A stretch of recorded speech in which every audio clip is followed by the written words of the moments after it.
Sasa hapa chini Sheikh Ibn Uthaymeen rahimahullah ta'ala ana maneno, hebu yasikilizeni kwenye ukurasa. Maana maneno haya Sheikh Bakr yameanza ukurasa wa 137 mpaka 138. Sasa ukurasa wa 138 chini katika sharhi ya Ibn Uthaymeen anasema dhahiru kalami al-musannifi annahu la yu'khadhu an sahibi al-bid'ati shay'un hatta fima la yataallaqu bi bid'atihi. Dhahiri ya maneno ya msannif, maneno ya mtunzi ni kwamba hapatachukuliwa kitu chochote kutoka kwa mtu wa bid'a, hata katika yale mambo ambayo hayafungamani na bid'a yake. Famathalan idha wajadna rajulan mubtadi'an, Sheikh Ibn Uthaymeen anaendelea anasema, kwa mfano tutakapomkuta mtu ni mzushi lakinahu qawiyyun fi ilmi al-arabiyya min balaghatin wa nahwin wa sarfin, فهل نجلس إليه ونأخذ منه هذا العلم الذي هو قوي فيه أو نهجره؟ tutakapomkuta mtu mzushi lakini ni qawi, yuko madhubuti kabisa katika elimu ya Kiarabu miongoni mwa balagha, nahwu, sarf, je, tutakaa kwake tuchukue elimu kutoka kwake kwa mtu huyu ambaye ni qawi, au katika hii elimu ambayo yeye ni qawi, au tutamgura tutamuhama? Dhahiru kalami shaykhi annana la najlisu ilayhi. Sheikh anasema dhahiri ya maneno ya Sheikh ni kwamba sisi hatutakaa kwake. Kwa nini? Sheikh anasema li anna dhalika yujibu mafsadatain, kwa sababu hilo litapelekea kwenye mafsada ya aina mbili, uharibifu wa aina mbili. Almafsada alula ightiraruhu binafsihi, mafsada ya kwanza, uharibifu wa kwanza, tukiruhusu suala la watu kukaa kwa mtu mubtadi' na kuchukua elimu kutoka kwake, jambo la kwanza litakalopatikana ni kughurika yeye mwenyewe, fayahsibu annahu ala haqqin, atadhania kwamba yuko kwenye haki. Watu wamekuja bwana, darasa yangu imejaa watu mpaka nje, si ndio wanavyohurika hivyo? Utasikiliza watu wengine bwana, atajiona kwamba yeye kwenye haki kwa sababu wanaohudhuria pale ni wengi, na hili linawapata baadhi ya watu. Jambo la pili asema wal mafsadatu thania, uharibifu wa pili, ightiraru nasi bihi, ni kughurika watu na yeye, watu wataghurika naye. Mashaallah, darasa yake maelfu, watu wamekaa pale maelfu, magari yamejaa, hakuna nafasi. Kuna watu wataghurika na yeye, haithu yatawaradu alayhi tullabul ilm, kwa sababu watakuja kwake yeye tullabul ilm, wayatalaqawna minhu, na watachukua elimu kutoka kwake. Wal'ammi, na mtu mjinga ammi, la yufarriqu baina ilmi an-nahwi wa ilmi al-aqida, yeye hatafautishi baina ilmu ya nahwu na ilmu ya aqida. Kwa mfano mmetoka mlikotoka, mkienda kukaa mbele yake mwasoma sharh ibn aqil, maadamu mwasoma na mmekaa mbele yake na yule shekhi, mtu anayepita njia au mtu ammi hawezi kujua kwamba hawa wanachosoma ni lugha tu, yeye kwake vyote ni sawa. Utawafanya waghurike, watamfuata yule shekhi, watamuuliza maswali kuhusu dini yao, watamuuliza kuhusu riba, atawahalalishia. Sawa? Kwa nini? Kwa sababu tayari washaghurika naye, kwa sababu watu ndasoma kwake. Sheikh Ibn Uthaymeen anasema lihadha, kwa sababu hii, nara alla yajlisa al-insanu ila ahli al-ahwa'i wal-bid'i mutlaqan, kwa sababu hii sisi tunaona kwamba mtu asikae kwa watu wa bid'a na watu wa matamanio kwa hali yoyote, hata wa in kana la yajidu ilma al-arabiyyati wal-balaghati was-sarf mathalan illa fihim, hata ikiwa hata ipata ilmu ya Kiarabu, balagha, sarf kwa mfano, isipokuwa kutoka kwao, fasayaj'alu Allahu lahu khayran minhu, Allah atamjalia yeye aliye bora zaidi kuliko huyo. لأن تردد الطلاب عليه لا شك يوجب غرورهم, kwa sababu kwenda na kurudi kwa wanafunzi kwa watu hao hapana shaka kwamba kutapelekea kuwaghuri wao, wa ikhtirara an-nas bihim, na watu kughurika na wao. Kisha akasema wa huna mas'ala, Sheikh akaongezea na hapa pana mas'ala, hal yajuzu talaqqi al-Qur'an 'inda muta'allim mubtadi', hili ni swala ameliongeza Sheikh Ibn Uthaymeen, anauliza katika sharhi yake, je, inajuzu kuichukua Qur'an kutoka kwa mtu mubtadi', mwalimu mubtadi'? Waljawabu la yaqra'u alayhi, jawabu ni kwamba hatasoma kwake. Huo ndio msimamo wa Sheikh Muhammad bin Salih al-Uthaymeen. Kwenye ukurasa wa 140 akaongeza, kaeleza maelezo hayo, kisha akasema waqad sabaqa an qulna, ishatangulia kwa sisi tumesema idha kana 'inda al-mubtadi' ulum la tujadu 'inda ahli as-sunnah wala tata'allaqu bil 'aqida kama masail an-nahw wal balaghah wama ashbahaha. Imetangulia sisi kusema kwamba ikiwa mbele za mubtadi' kuna ilmu ambazo hazipatikani kwa ahli sunna wala hazifungamani na aqida kama masaili ya nahwu, balagha na mfano wa hayo, fala ya'khudhu minhu, asichukue kutoka kwake, li'annahu yatawallad min dhalika mafsadatan, al-ula ightiraruhu binafsihi au ightiraruhu binafsihi, wathani ightiraru an-nas bihi li'annahum la ya'lamun, falidhalika yajibu al-hadhar. Kwa hilo kutapasa kutahadhari. Sasa haya anayosema Dr. Islam ya kwamba Sheikh Ibn Uthaymeen kasema yafaa kuchukuliwa elimu na faida na hikma kutoka kila anayefaa. Hapa tuna maneno ya aina mbili kutoka kwake. Kutoka kwa kila anayefaa tuna maneno ya aina mbili, yatafuata baada hapa inshallah. Naam. Kwanza,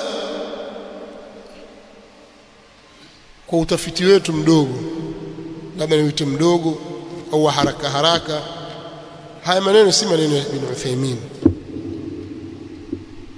sawa? Si maneno ya Sheikh Muhammad bin Salih al-Uthaymeen, ni maneno ameyatunga Dr. Islam. Tumeelewana? Wa ila atuelezee yamepatikana wapi,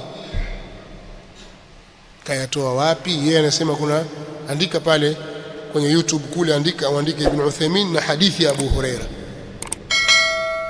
Haya, andika uone, tusikie.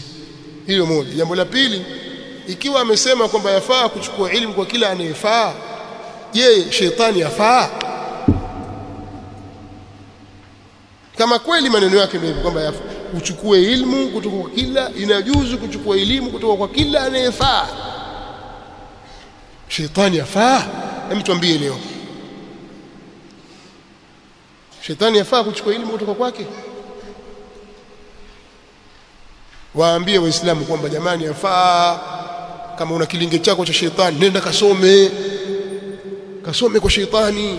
Si una kilinge cha shetani, unaweza kupanda mashetani akapandisha pale akaja, sawa? Kasome, usiache kuchukua elimu. Au mashaitani hawapo tena, wamekufa? Si wapo mashayatin, kasome. Na wewe pia tuambie kwamba hata mimi pia nasoma kwa shetani, uone kama atakuja hata mtu mmoja kwako. Kwa hiyo hili ni jambo linatakiwa atanabahi juu yake. Alafu jambo jingine la kutanabahi nalo, kwa mujibu wa maneno tuliyosoma ya Sheikh Ibn Uthaymeen rahimahullahu ta'ala, ambayo ni muthbat, yamethibitishwa kwenye maandishi kwenye sharhi ya kitabu chake, Sharhu Hilyat Talib al-Ilm.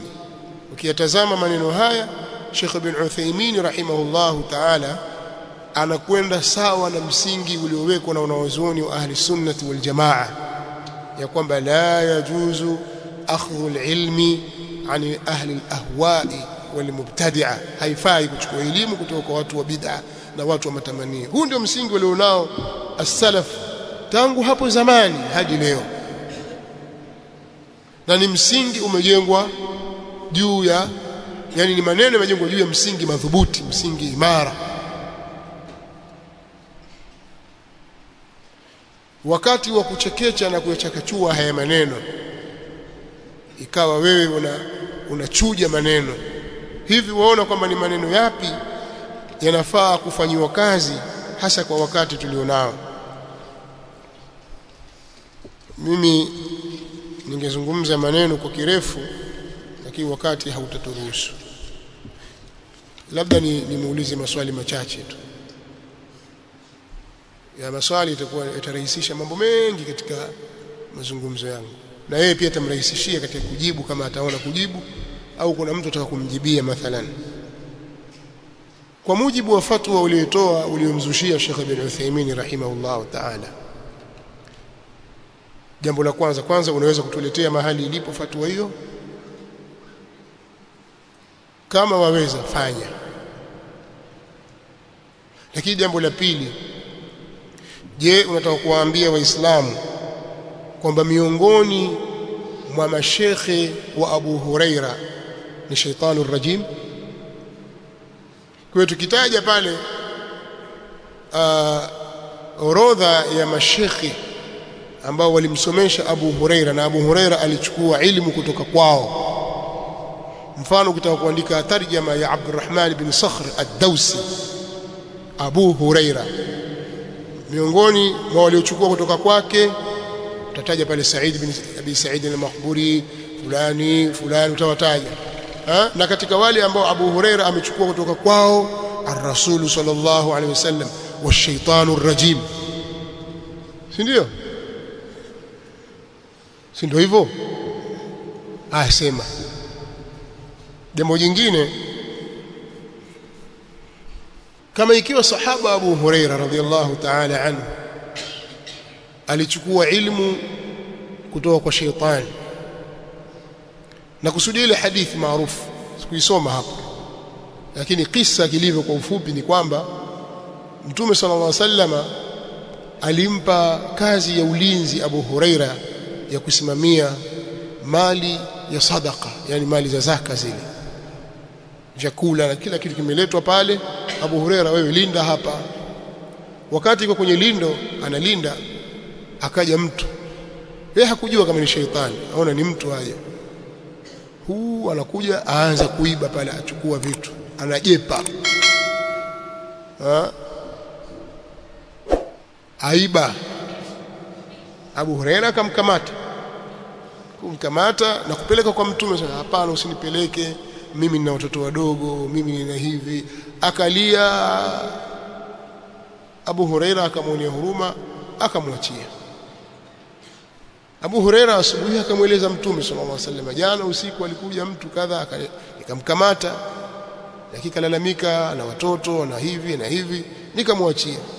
Mtume sallallahu alaihi wasallam akamwambia, kadhabaka wa sayaud, amekudanganya, atarudi tena.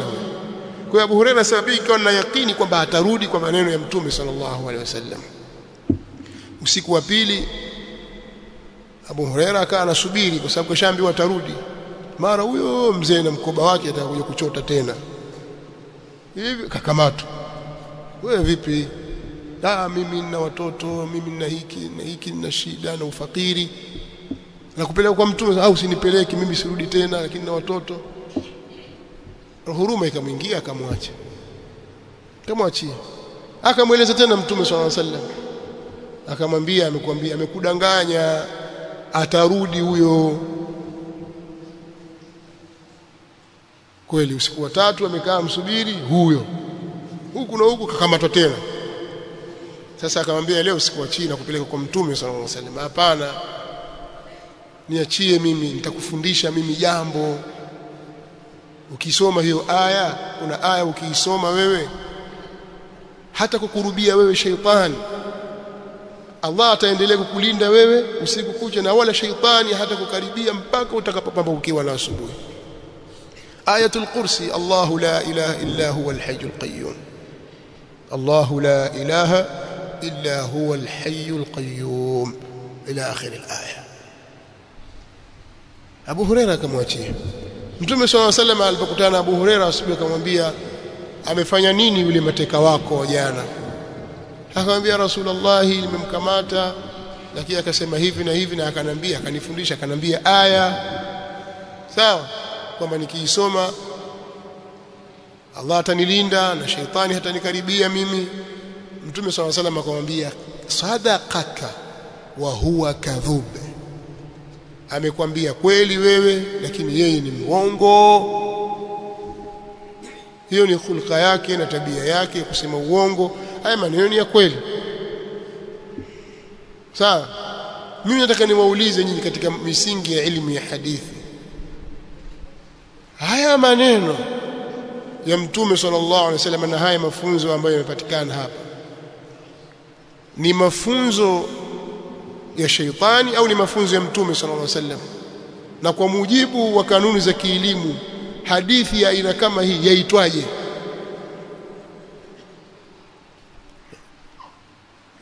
Hii ni takrir, ni sunnatun taqririyya. Sunnatun taqririyyatun shaytaniyya, la sunnatun taqririyyatun nabawiyya. Ni sunna ya Mtume sallallahu alaihi wasallam. Kwa hiyo pale Abu Huraira amepata ilmu kutoka kwa Mtume sallallahu alaihi wasallam. Sijukawa kama wale wanaosema kwamba pale Mtume sallallahu alaihi wasallam alipokuta Mayahudi Madina wanashereheka siku ya ile ya Ashura, Mtume sallallahu alaihi wasallam akasema nahnu ahaqqu bi Musa minhum, kisha akaamrisha watu wafunge kwamba hii ni sunnatun yahudiyya. Unawazimu, ni sunnatun nabawiyyatun ash-sharifa, sunna ya Mtume sallallahu alaihi wa alihi wasallam. Sasa sijui watu wanapima vipi, sijui ndio udoktora wa vipi. Hii ni doktora ya dini hii kweli? Mimi na wasiwasi nayo, wallahi vile mimi na wasiwasi nayo. Haiwezekani mtu akate marahili asoma dini alafu vitu kama hivi vidogo kabisa awe havijui. Ndio maana Sheikh Fauzani alipoulizwa kuhusu jambo hili kwamba kuna watu wanasema kwamba Abu Huraira amechukua ilmu kutoka kwa sheitani, akasema subhanallah, Abu Huraira hakusoma kwa sheitani. Abu Huraira amejifunza kutoka kwa Mtume sallallahu alaihi wa alihi wasallam. Hii ilmu kaichukua kutoka kwa Mtume sallallahu alaihi wasallam. Sasa hapa pana maswali mawili, sawa? Swali la pili na swali la tatu. Swali la pili litakuwa ni kuhusu hii hadithi. Je, hadithi hii inazingatiwa ni hadithi ya shaitani, kwa maana ni sunnatun shaytaniyya, au ni sunnatun nabawiyyatun, sunnatun taqririyyatun nabawiyyah? Jibu swali hili. Na swali la tatu, kama ikiwa Abu Huraira baada ya kutoka kuchukua mafunzo kwa shaitani akajafanya correction pale kwa nani?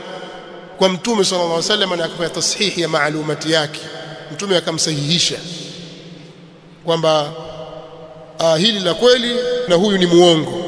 Sasa sisi kwa wakati wa sasa tukisoma kwa shaitani, nani atatusahihishia kwamba hili aliloambia shaitani hili la kweli na hili la uongo?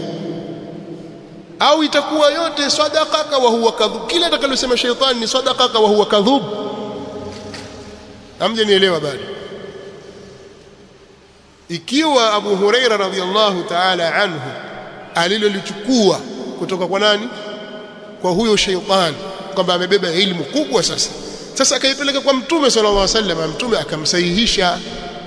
Kwa hiyo huo ni ushahidi kwamba kuchukua elimu, yafaa kuchukua elimu mpaka kutoka kwa nani? Kwa shaitan ar-rajim. Sasa tutakosa suala la tashihi sisi, nani atatusahihisha? Au msingi ndio huo haubadiliki, maadamu Abu Huraira radhiyallahu anhu kachukua elimu kutoka huko na kashaambiwa sadaqaka wa huwa kadhub, hata wewe Islamu kwenda kusoma kwa shaitani pia itakuwa shaitani sadaqaka wa huwa kadhub. Ndio mizani iko hivyo.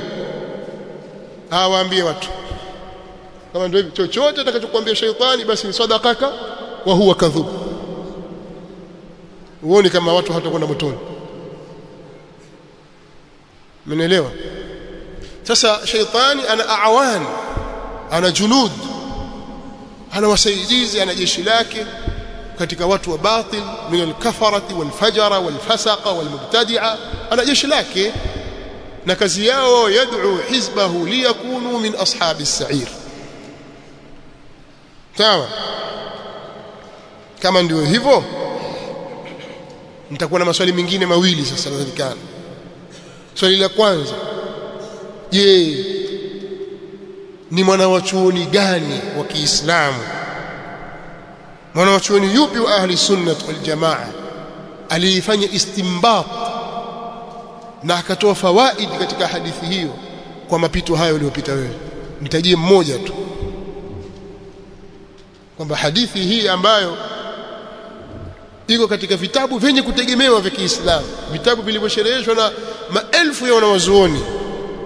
Ni nani aliyekutangulia katika kuleta sharhi ya hadithi hii kwa maana hii unayosema wewe, na ukamzulia juu yake Sheikh Muhammad bin Salih al-Uthaymeen rahimahullahu ta'ala?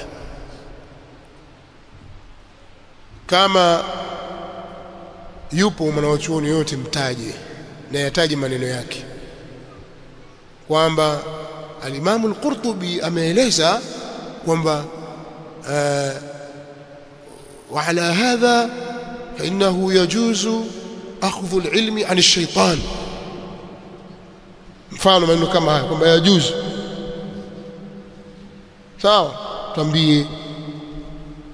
Au yoyote katika watu wazushi kwamba yafaa sasa kuchukua elimu kutoka kwao kwa sababu ya hadithi hii. Huu ni ufahamu umeletwa kutoka kwa kuna baadhi ya watu wanaowaiga, tutuambie nkina nani, lakini si Sheikh Muhammad bin Salih al-Uthaymeen. Iftaraita alayhi al-kadhib, sawa. Lakini pia wewe ni dokta kama watu wanavyokuita au wewe unavyojiita, na nimeshasema mimi nina wasiwasi katika hii doktora yako kama ni masuala ya dini au ni masuala ya kidunia kilimwengu. Mimi sitaki kuangalia maratibu zako na ranki yako ya kielimu wala nini, kwamba una shahada ngapi, lakini sisi tunavyofahamu katika usomaji wetu ni kwamba mtu anapofikia marhala ya doktora katika masomo ya dini, katika vitu vikubwa muhimu anavyojifunza yeye ni namna ya kutafiti mambo.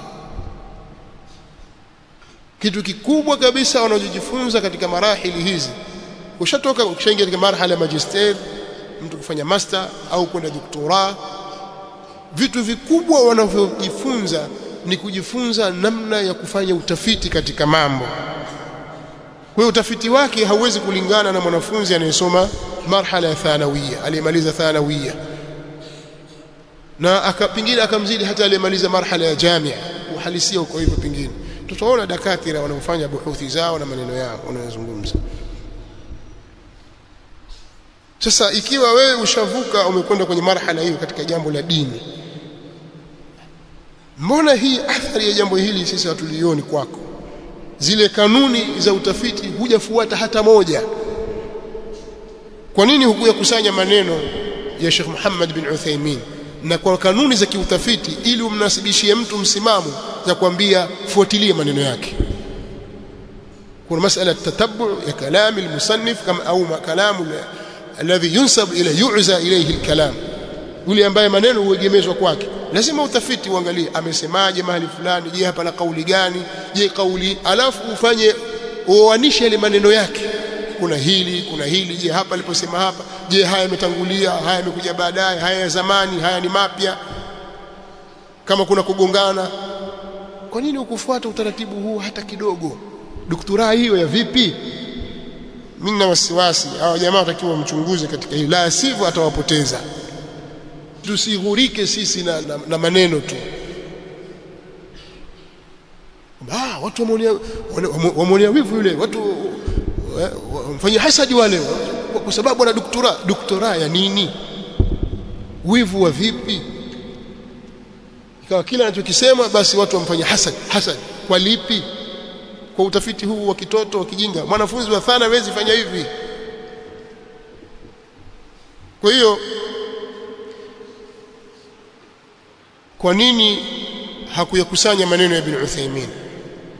Kama vitabu vya Ibn Uthaymeen hana, sisi tumuelekeza tu akanunue sharhu hilyati talib alilm, au watafute masalafi pale Mombasa, na hakika ya 100% kitabu hiki wanacho, wampe. Au atoke kijana yote pale Mombasa katika vijana wa masalafi ampelekee zawadi daktari, kwamba bwana atakuletea zawadi ya kitabu sharhu hilyati talib alilm kwenye chapa hii ya muassasatu Sheikh Muhammad bin Salih al-Uthaymeen, nenda kasome kuanzia ukurasa wa 137 mpaka 140, alafu wasomee wale waislamu uliowadanganya pale mbele zao, ukarekodiwa kwa video ikatawanywa katika ulimwengu, watu wakakuona kwamba wewe wajuzisha watu kuchukua elimu kutoka kwa shaytan eti kwa sababu Abu Huraira kachukua elimu kutoka kwa shaytan. Na hayo ndio maneno ya Sheikh Ibn Uthaymeen. Wasikilizishe watu, wasomee watu maneno ya Ibn Uthaymeen anasemaje. Fanyeni hivyo, hata mpelekee vitabu 10 lakini mpelekeeni bwana, hiki kitabu cha daktari kwa hisani yako mpelekee, alafu weka na alama kabisa pale kwamba akifika asome hapa, alafu aje wasomee Waislamu waujue ule uongo waliofanya.